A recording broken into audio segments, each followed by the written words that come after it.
Hey guys, welcome back to my channel. आप सुन रहे थे मेरे साथ love you Zindagi. Love you Zindagi भाग 31। सचिन और मैनेजर को महेंद्र जी ने हमेशा के लिए नौकरी से निकाल दिया। ऑफिस में मैनेजर की पोस्ट अनुराग ने संभाल ली, जिसके पीछे दो वजह थी। एक, इतनी जल्दी दूसरा मैनेजर नहीं लाया जा सकता था, और दूसरा अनुराग की नैना के लिए फीलिंग्स। मैनेजर की पोस्ट संभालते हुए वह नैना को और अच्छे से जानना चाहता था। नैना अपने कैबिन में आकर काम करने लगी। उसका मन अब बिल्कुल शांत था। रुचिका को उसकी जॉब वापस मिल चुकी थी। मैनेजर की सच्चाई भी सबके सामने आ चुकी थी। शाम को नैना, रुचिका और शीतल ऑफिस से निकले। तीनों ने आकर ऑटो रुकवाया और उसमें सवार हो गई। अच्छा, नैना की जींस हमेशा स्क्रैच्ड होती थे। उसे बहुत पसंद था। आज भी कुछ ऐसा ही था। उसने एक पैर की जींस मोड़कर ऊपर चढ़ा रखी थी और दूसरे पैर की नीचे थी, जिस पर स्क्रैच था। नैना, रुचिका और शीतल पीछे बैठकर बातें कर रही थी। ऑटो चलाने वाला लड़का अंदर लगे मिरर में बार बार नैना को देख रहा था।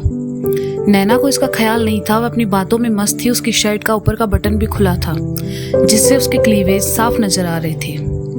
ऑटो वाला नैना को देखे जा रहा था और इसी चक्कर में ऑटो सामने वाली गाड़ी से टकराते टकराते बचा। अचानक ब्रेक लगने से नैना ने कहा, ओ भाई, देख के इतनी घई क्यों है? सॉरी मैडम, कहकर उसने स्पीड थोड़ी कम कर दी। शीतल और रुचिका बातें करती रही, लेकिन नैना का ध्यान अब ऑटो के मिरर पर था, जिससे लड़का बार बार नैना को देख रहा था। नैना ने उसे ऑटो रोकने को कहा और उतरकर आगे आकर उसकी बगल वाली सीट पर बैठ गई। अपनी कोहनी उसकी सीट पर रखी और हाथ गर्दन के पीछे लगा लिया और बाईं भाव ऊपर चढ़ाकर कहा, अब आराम से देख ले। नैना की बात सुनकर लड़का घबरा गया और कहा, नहीं नहीं मैडम, ऐसी कोई बात नहीं है, मैं तो बस ऐसे ही। अरे बाबू, ऐसे क्यों? आराम से देखना। वैसे भी 5-7 साल बाद तो लड़कों को देखना बंद कर देंगे। तू देख, आराम से देख। नैना ने कहा तो लड़के ने शर्म से नजरें नीची कर ली और कहा, सॉरी मैडम। नैना मुस्कुराई और कहा, चलो। लड़के ने ऑटो आगे बढ़ा दिया। रास्ते भर उसने नजर उठाकर ना नैना को देखा ना मिरर में। ऑटो अपार्टमेंट के सामने पहुंचा। तीनों उतरी। नैना ने पैसे दिए और तीनों अंदर चली गई। नैना के जाने के बाद लड़के ने राहत की सांस ली और जैसे ही जाने लगी, नैना वापस आई। उसकी ऑटो के अंदर लगा मिरर उखाड़ा और लड़के को देकर कहा, इस मिरर में लड़कियों के खूबसूरत चेहरों के साथ साथ तुम्हारी नीयत भी साफ दिखाई देती है। बाबू, या तो नीयत बदल लो या मिरर, वरना बहुत पहले जाओगे। लड़के ने कुछ नहीं कहा तो नैना वहां से चली गई। फ्लैट में आकर उसने पानी के लिए बोतल उठाई और जैसे ही पीने लगी, रुचिका ने कहा, वो अनुराग सर तुम्हें इतना घूर क्यों रहे थे?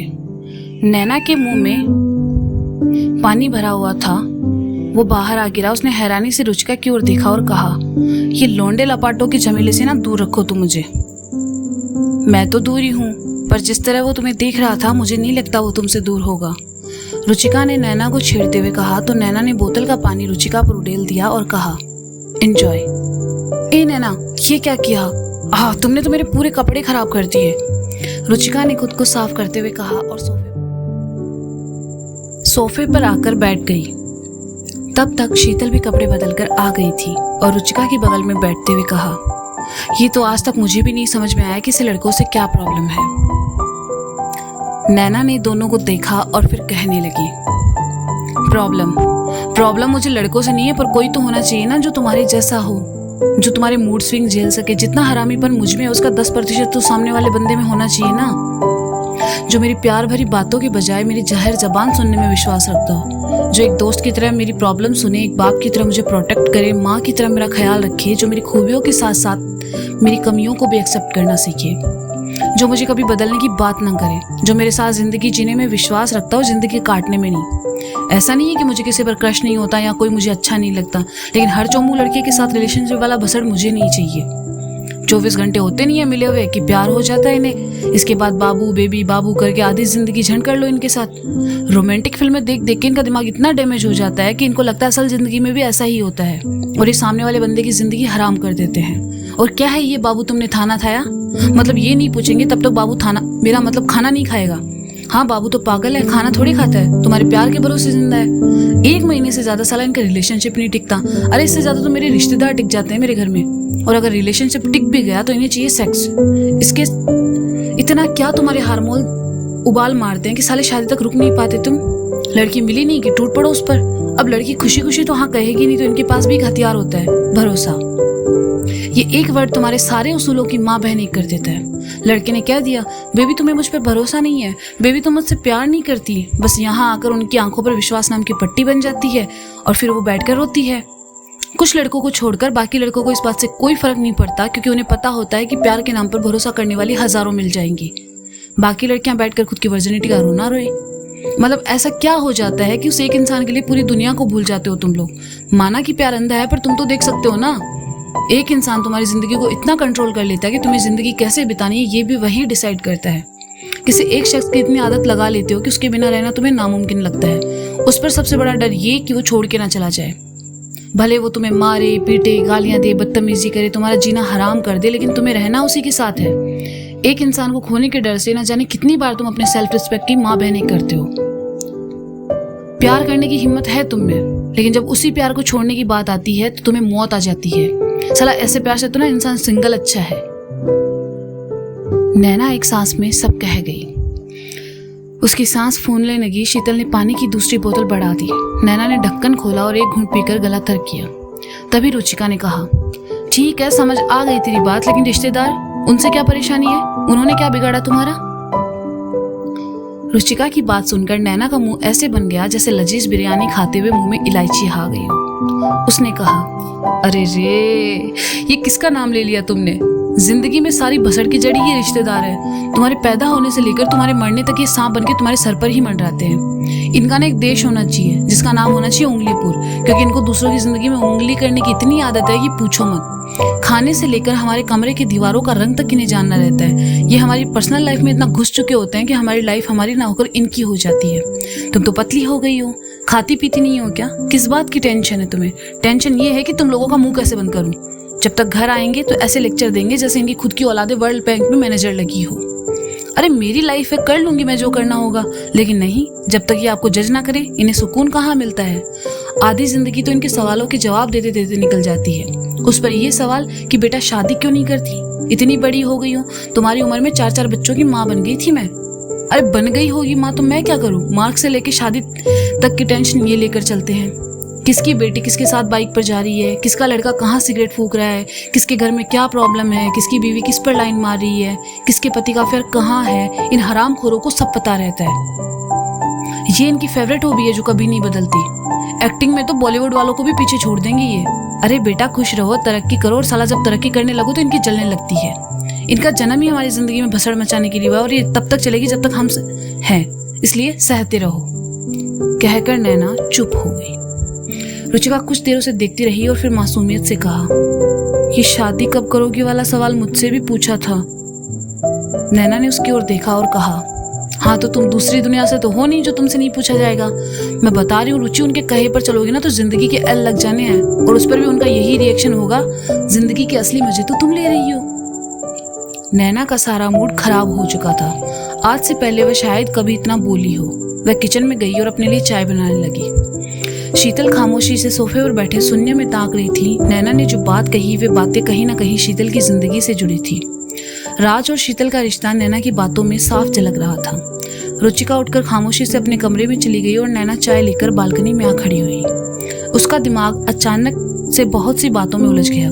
उसने एक घूंट चाय का भरा और मन ही मन कहा, ये क्या हो गया नैना, तुझे इतना क्यों परेशान हो रही है?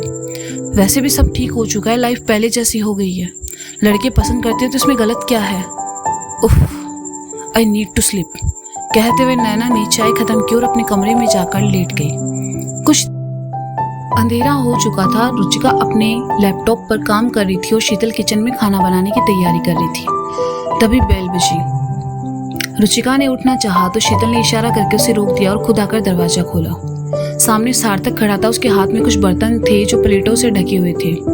वो आज मेरा बर्थडे है ना, तो माँ ने भिजवाया तुम सबके लिए। सार्थक ने शीतल के बोलने से पहले ही कहा, आज तुम्हारा बर्थडे है, हैप्पी बर्थडे सार्थक, अंदर आओ। शीतल ने कहा तो सार्थक अंदर चला आया। सार्थक ने खाना टेबल पर रखा और कहा, नैना कहाँ है? वो सो रही है, तुम यहाँ? रुचिका ने अपना लैपटॉप साइड में रखकर उन दोनों के पास आकर कहा, आज सार्थक का बर्थडे है। शीतल ने कहा, हे हैप्पी बर्थडे सार्थक, रुचिका ने सार्थक से हाथ मिलाकर कहा तो सार्थक ने जवाब में थैंक यू कहा और शीतल की ओर पलटकर कहा, मैं चलता हूँ। अरे रुको जरा, मैं कॉफी बनाकर लाती हूँ, शीतल ने सार्थक से कहा और किचन की ओर चली गई। रुचिका ने उसे बैठने को कहा और खुद वापस अपने काम में लग गई। सार्थक सोफे पर आ बैठा और किचन एरिया में खड़ी शीतल को देखता रहा। सार्थक ने देखा रुचिका अपने काम में लगी और शीतल अकेले है। उसने मन ही मन खुद से कहा, यह सही मौका है सार्थक, शीतल से अपने दिल की बात बोल दे। आज तेरा बर्थडे भी है और साथ ही हो सकता है कि वो तुझे ना कहे या तेरी फीलिंग्स को समझे। सोचकर सार्थक उठा और किचन की ओर बढ़ गया।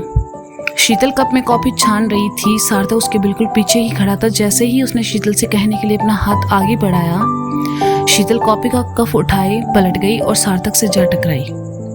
कप की गर्म कॉफी के छींटे सार्थक के दूसरे हाथ पर आ गिरे। वह सिसक उठा। शीतल ने देखा तो जल्दी से कप साइड में रखा और सार्थक का हाथ पकड़कर उसे नल के बहते पानी के नीचे करके कहा, आई एम सो सॉरी, मैंने देखा नहीं था, बहुत जल रहा होगा ना, सॉरी।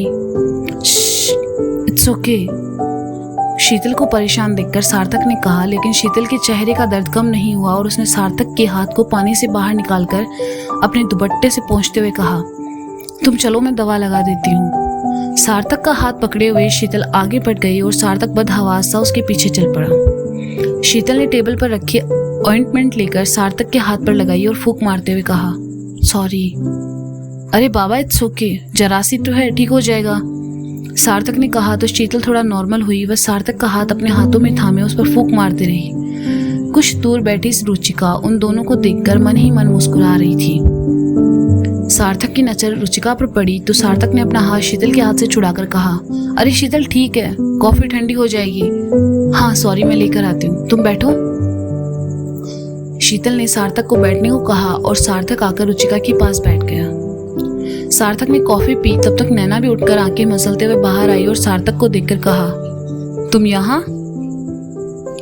हाँ, इस वक्त सो रही हो तुम? सार्थक ने कहा।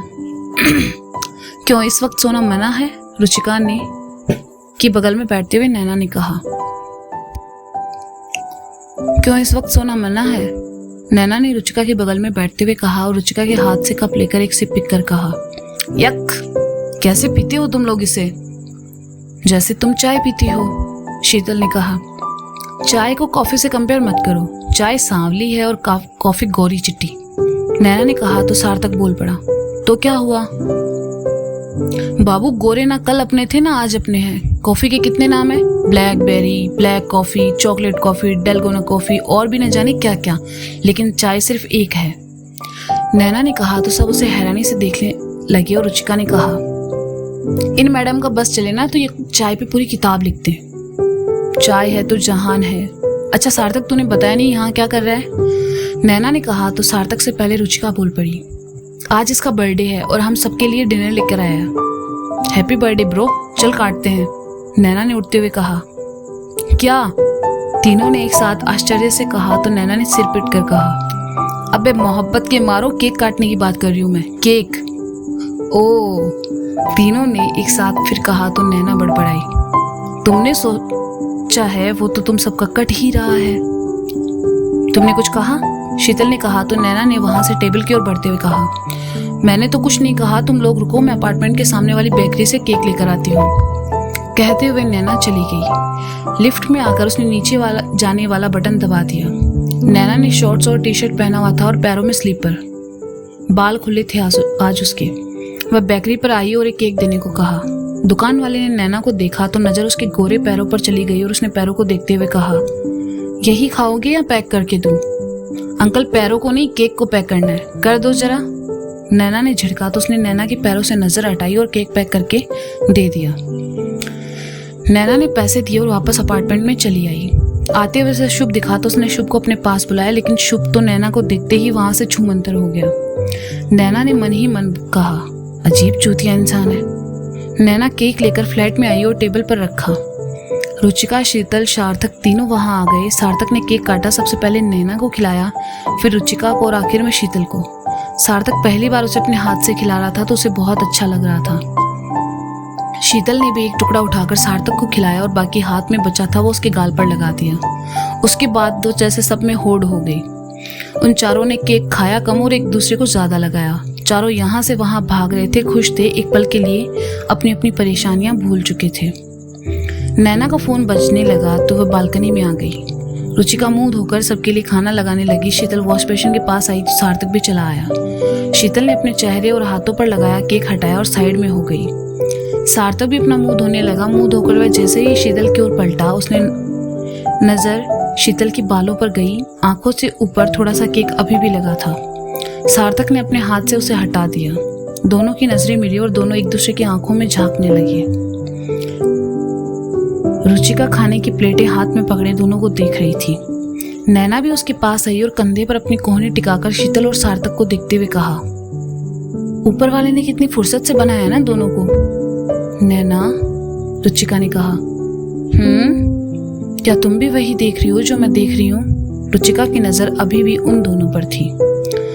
तेरा तो पता नहीं पांडा, लेकिन मुझे सामने सार्थक और मिसेस सार्थक जरूर दिखाई दे रही हैं, नैना ने कहा और मुस्कुरा उठी।